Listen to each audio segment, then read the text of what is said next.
Herzlich willkommen zu einer weiteren Folge von PITWALK TV, dieses Mal direkt aus dem Fahrerlager des Hockenheim Rings, weil wir mitten in den Vorbereitungen stecken auf den Gruppe C Supercup, auf die zweite Auflage von diesem Comeback der spektakulären Sportwagen aus den goldenen 80er und 90er Jahren. Flankiert sehen wir zwei dieser C2-Modelle aus dem Hause Gebhardt Motorsport, zwei der Hauptdarsteller in dem Championat, das in diesem Jahr in der Tat ein solches ist, ausgedehnt nämlich von einer Einzelveranstaltung auf zwei Rennen, in Hockenheim Anfang Mai und in Assen im September. Die Gäste von mir, Norbert Ockenga, heute sind Hood von der Organisation des Gruppe C Supercup und Hood and Lyons, der im Vorjahr mit seinem Boliden hier das Rennen, die Feuertaufe, gewonnen hat. Beide sind englischsprachig, also switchen wir wieder um auf Englisch, genauso wie wir es auch schon mit der Erstauflage des Gruppe C Talks von PITWALK TV gemacht haben. And I'd like to start with you, William, because there are certain changes this year. I just mentioned it's not going to be a one-off event, the Super Cup, but it's extended into Assen in the Netherlands as well. That's correct. That's correct. I mean, last year the event was such a success, etc., and we had so many teams and drivers that were just really pleased with the event that we decided this year to expand it so that we have two races. As you mentioned, we'll have the one race here in Hockenheim, and then another race in Assen in September. So we have the 6th and the 8th of May here at the Hockenheim Historic, and the 16th and 18th in Assen. And we're looking forward to both races. Hood and Lyons, I said you won last time round, first time round actually in Hockenheim. You just said it was a big success. For you, obviously, in particular, but how did you, looking back on the race, how did you like it? Obviously, when you win, it's always a good day. But no, the organisation was really nice. What was really good is, in a new championship, sometimes organisers can be quite set with what their ambitions are, what their ideas, but here it was really friendly and really helpful. We were working out the regulations and all the teams were consulted, and anytime anything changed, it was as a group, and I think that's key because there's not so many guys with these beautiful old cars that we see around us, so keeping them on side and working together, it's the right way in my opinion. I happen to know there was a survey done by the organisers in which all the teams were involved and asked like what should be improved, what ought to be changed. What were the changes you had in mind when you asked that? It was obviously more races because we want to come and have more fun, but also during the weekend, but also in the formats to two events like William's been able to expand to with the calendar, because it's cool to come in Hockenheim, but obviously originally the cars race all over the world, so growing step by step is always good fun for us. And Michael just mentioned there are changes to the race format as well. It's not going to be one set race with driver change, but...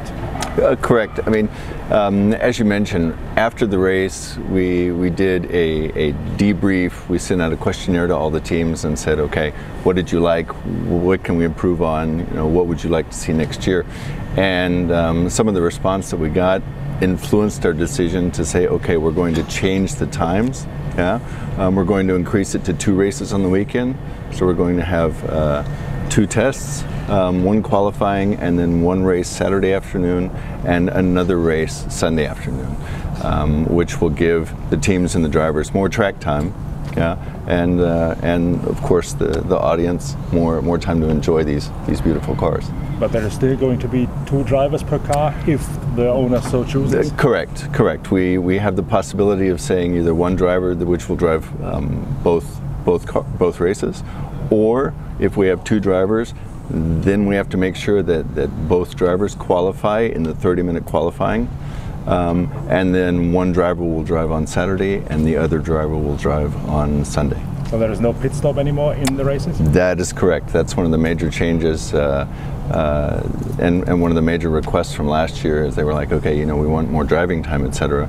And while that was a nice theme, you know, still 40 minutes. These are cars that used to drive 24 hours in Le Mans. So I mean, offering them a chance to drive 40 minutes at one stint, we believe that's a positive change. So how does that change the weekend for the team, for the driver then? Obviously, the pit stop, you don't miss it because your car wouldn't start last time round. Yeah, hopefully my heart rate will stay a little bit lower.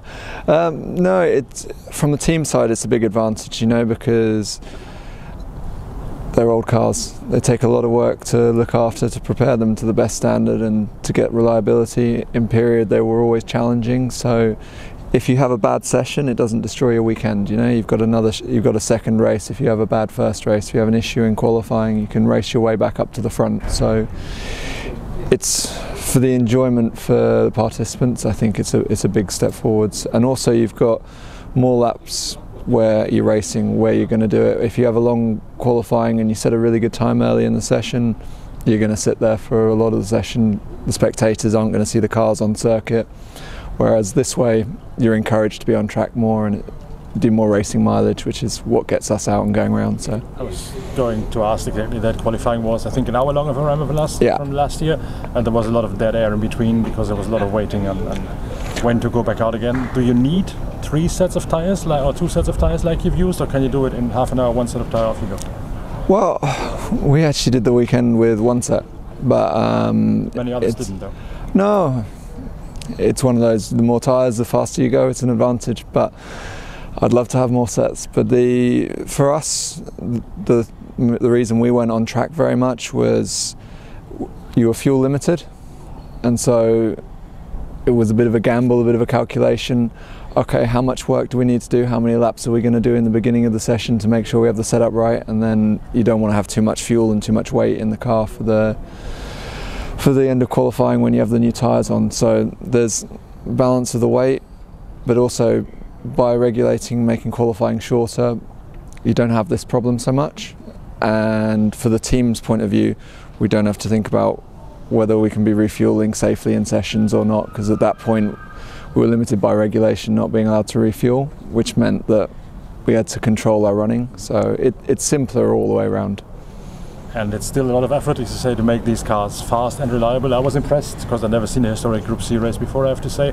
I was impressed to see you turn up with tire ovens and other tire blankets, and like all the effort that went in there, almost like a proper WEC race. Well, these are big fast cars. You have, what, 900 kilograms, you have 600 horsepower, maybe more with some of the other cars on the grid. So as a challenge, we have a mixture of drivers. We have some very fast guys in the front, we have some amateurs in the back, and everyone in between. Starting with hot tyres is just a safety thing, for my opinion. It's so much easier, so much safer. When you go out with cold tyres and you have to bring the temperature, it makes it very easy to make a mistake, whether you've done 2 races or 200 races. Preparing it like that, going with hot tyres, it's just easier and more enjoyable from the driving side. So you are a very rare example of a young guy who's concentrated on historic racing almost right from the word go. Never attempted a big career in current motorsports, but always concentrated on historic racing. Group C, Formula 1 cars of sorts in the Monaco Grand Prix until James Hunt car and whatever you're driving there. So it's you're doing it all, but all in historic racing. More or less, it's just been how it's progressed for me. It's been where I've been lucky to get opportunities. You know, this game is not cheap, and been lucky to find good guys that I've been able to work with, and it's progressed in that direction. I enjoy the opportunities I get. Like I've driven some Le Mans prototypes in European Le Mans Series, stuff like that, raced in Blancpain Endurance as it was now, before it was GT World Challenge, and when those opportunities come, it's great. But I mean, these things are fantastic cars. You have so much power, you have big wide tyres, you can really drive them on the throttle. You don't have any aids to sort of neutralise the experience. So I've been lucky to get some good results and some good opportunities, and I'm very happy where I am. You were too young to actually experience the heyday of this class when they were doing Le Mans and the World Endurance Championship at that time. And you're still drawn to it. It's still like a myth for you. Oh, it's fantastic. I mean, the C91, which I was racing here, is the same in August, is the same age as I am. You know, so it's quite cool. At the moment, I think we're aging okay on the scale. It's going to do a lot better than me in the next 5 to 10 years. But at the moment, I think we're sort of aging quite well together. And yeah, okay, I didn't get to live through the experiences of seeing them in the great tracks around the world with a huge grid and it being the modern formula of the time, but I've grown up watching friends, parents in these championships, and I might not remember them originally, but I remember being 6, 8 years old and watching still a grid of maybe 15, 25 cars in Group C and remembering how fast, the noise, hearing the turbo engines, the naturally aspirated cars. So it's still, I'm still an enthusiast in the same way as people from generations before mine of these cars. So slightly different glasses, maybe not quite as rose tinted, but still have a good passion for them. Group C started in 1982 and it then went on into the late 90s. Went through 3 generations of cars, starting with this Group C2 generation and with an old Lancia, and then Porsche came in with a 962. That was then succeeded by carbon fiber cars, etc., etc. And all these cars are eligible to drive, to race in the Super Cup, but here you are expanding it on either side of the teller. Right, right. Well, I mean, as I mentioned, when we asked the teams and the drivers, you know, do you have any suggestions? What can we do? You know, some of the teams actually said, okay, we have these, but in the heyday, as you just commented on, you know, there was still a series of cars that led into the Group C, and then, you know, when it started moving on, and that's why we said, okay, the concentration is still the Group C, but as the name implies, yeah, we want to incorporate the Super Cup part into it. So we have the C3 category, which will expand into cars such as the BMW M1. Yeah, 82, that is. Exactly. And then afterwards we have the Ferrari 333. Yeah. 333, so correct, car, yeah. The SP, the last one. And so we're looking forward to that. Yeah. As I said, we still want to concentrate because it's the Group C Super Cup, but staying true to the Super Cup name, we want to extend it into the lead-in and the other cars that are following up. So it's going to be more like a rolling museum around the Group C era. We could say that, yes, yes, yes. In an ideal world, we could look forward to, from when I'm coming from my age, we would look forward to the WSC cars, as they were called at the time, World Sports Cars, the open-top cars like the Ferrari you mentioned, like the Yost car, the Yost Porsche, which won. These are the ones which you still want to have in, but then also the generation after that, the first GT1 generation. Correct. I believe, correct me, the McLaren F1? Yeah, and the Porsche 911, I understand. Right. So, yeah, we're having some interesting discussions, yeah, and we're looking forward to the next few weeks and filling up the grid. Now, your car, which you used to good merit last year, was one of these cars which was a World Sports car and then was converted back. Is that correct? Yeah, I actually have the chassis at home without the roof. So I don't think we have enough time between now and May to get it out, but it'd be quite cool one day. And obviously, it ran with a later configuration of aerodynamics, and yeah, it's always interesting to think about. You tried them both? You tried the Group C version and the WSC version? No, not yet. It's, I don't know, maybe in the long-term plan, but at the moment we're sort of, we've worked quite a lot to get where we are with the C91, but it wouldn't be a bad idea. It'd be nice to see. And someone of my height, if you take the roof away, it's always easier. I was just referring to it as a rolling museum, the concept opening up to pre-82 and then post-99, until 99, sorry. Until then. Is this a rolling museum, or is this really die-hard motorsport, die-hard racing as in current motorsports?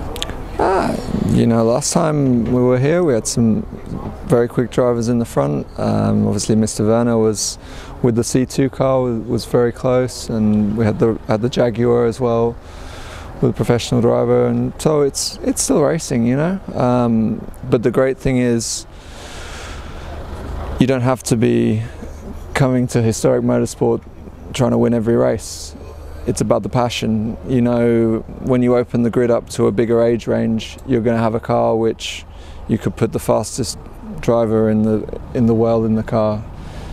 As we're in Germany, we could mention maybe Sebastian, someone like this, and they're still not going to win the race.